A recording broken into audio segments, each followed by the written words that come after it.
Hello everyone and welcome to this video about the second episode of the last season of Shingeki no Kyojin. This video will be in three parts.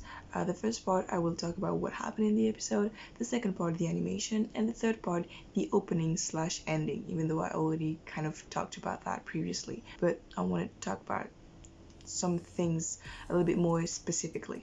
So first of all, this video is made for people who already have watched the episode. If you didn't, I will really advise you to leave. So, in this episode, we had a little bit more information about the political environment of where we are, like the political situation of the world. If I got things correctly, feel free to correct me if I'm wrong. A big war happened like hundreds of years ago against humanity and Titans, resulting into humanity winning thanks to the Mar people, and those Mars turned Titans into their military forces and thus became the biggest military force in the world.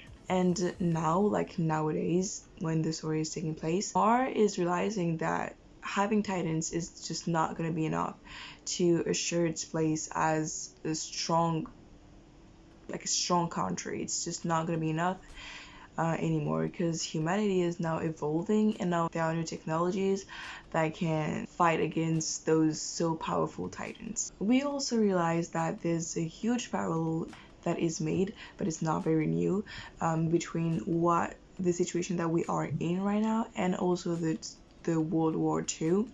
I don't know if you heard it, but they talked about allies, and allies was the name of those who were fighting against Germany. So maybe I'm guessing that maybe we're gonna have Axis forces, so allies of Mar, which clearly here are kind of represented as like German people in during World War II, and Mars are like kind of like Jewish people. In this episode, we also understand a little bit more the weight that Mar people have on Elgin, but not on the physical and what you can or can do aspect, but really psychological aspect. We see it through like that scene in the train between Falco and Rainer, when Falco like not even blatantly like goes against the ideology that you have to serve Mars and it's an honor to have one of the original Titans and you should be happy about that. He kind of doubts that idea, and apparently it's totally forbidden because it's an honor to be able to protect Mar, and if you don't follow this idea, you are risking a lot. We also realize with that episode that Falco is actually not just a kind of coward and soft guy, and he's actually the one understanding the most the situation, be the situation with what it really means to be chosen to be one of the like original Titans, which I feel like a lot of people don't even like, they act like it wasn't a thing, that when you have this Titan, those powers, you only live for like 7 years, like you're setting yourself up for death basically, and nobody's talking about that, and he realizes it fully, and we understood that when he said, yes, this Gabby, if she really is going to be the next your successor, he is talking to Reina, it means that she will die at 27 years old, which is really young. So it's not all pretty, it's not just an honor, it's just not, yeah, through all the beginning of the season, they treated like Elgians treated war as if it was an honor to be able to go to war, without really realizing what it really meant to go to war. And we kind of feel like Falco is the one understanding that, and he wants to change things instead of like being like Gabby and fully embrace that situation and just live with that. He wants to change things. We also got to see a little bit more of the city where our protagonists like of the season are living, how they're living, in what type of condition they're living. It's basically camp. Another parallel with World War II and Jewish people, how they were treated, kind of. We also got to have a little intake in what are the consequences of war on people, like mentally. And yeah, I feel like this episode is just setting things for the rest of the season, is just explaining things a little bit more, explaining the situation, explaining the reason for some things to happen. And I have to say, I feel like this show is really taking us for idiots. And maybe we are, who knows, but I don't know if you noticed, but there's few hints here and there of things that are going to happen. And I feel like this season is going to take a very interesting turn. Like, things are going to be switched totally. We're going to switch places. We already kind of did, just by the fact that we really don't have the same protagonist, like the same characters. We really don't follow the same characters that we used to follow in the previous seasons. So it's really interesting to see. That's it for the first part. Second part, the animation. In my last video, my video about the first episode, I said that the fact that there was CGI wasn't bothering me, because the CGI was actually high quality CGI, and I am not taking that back. I still think that it was high quality CGI, and I don't know why people are so outraged about this. The CGI, I'm talking about the CGI here, because in previous seasons there was CGI. In this episode, however, we saw something that we didn't see in the previous episode, and it is something called rotoscoping.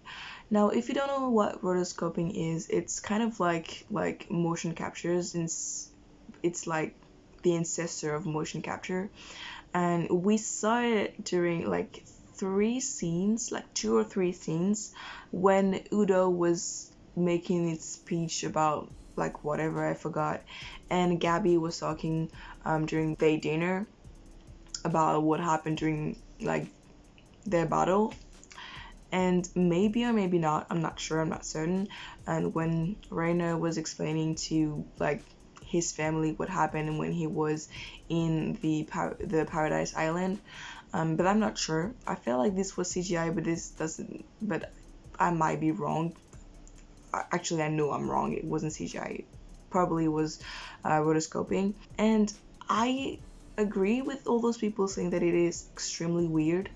And I don't understand why they did that, especially during scenes where characters were just talking and not doing anything else. Usually you use motion capture.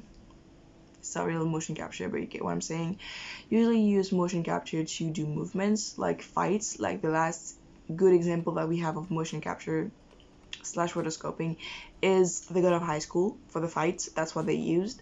But here there really is no reason for them to use rotoscoping, and we know that rotoscoping is an animation technique that can be really good, but it tends to be a little bit weird on faces. So using that when people are talking is a weird choice.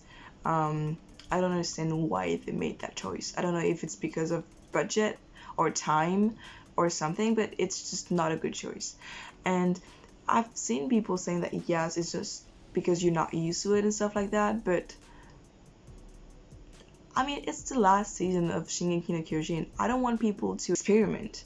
I want them to give me something that I know that I will enjoy. That's what I'm waiting for. And so far, I mean, the CGI, okay, I can pass on that, but this is very strange, and I hope that they will stop it.